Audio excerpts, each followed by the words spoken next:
Good morning, Woodland. It's Wednesday, April 22nd, and I'm sneaking in an extra morning assembly this week.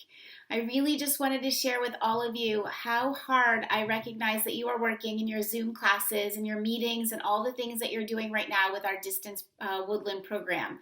I've been in a lot of Zoom classes last week and this week again, and I'm so impressed with all the hard work that you're putting in, the dedication to your classes, the questions you're answering, and the engagement that I'm seeing. And I wanted to make sure that I reached out to share that with you and to tell you to keep up the good work.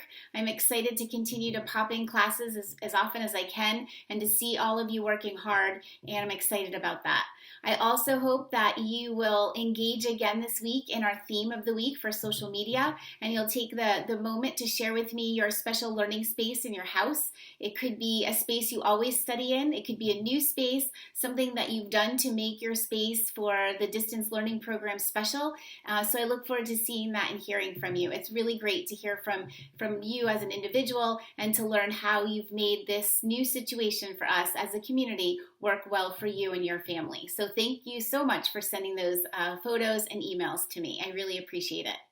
I also wanted to say that I hope you enjoyed the chance to see Mr. Harder talk about our construction project. It was really hard to hear. I recognize that. It was really loud yesterday on campus when we did that recording. So I hope you enjoyed it though, and I look forward to doing that more often. Maybe next time it'll be a bit quieter out there for our time together with Mr. Harder. And finally, I hope that on Friday you'll enjoy seeing our second morning assembly with students. It's a lot of fun to record those with the students, to do those assemblies together and to hear their voices. So that is something that we'll continue to do for our Friday morning assemblies. And finally today, I wanted to wish happy birthday to Nikki in 5th grade. Today is her birthday. I hope you have a great day today, Nikki, and I look forward to seeing you all again soon. Have a great rest of your week.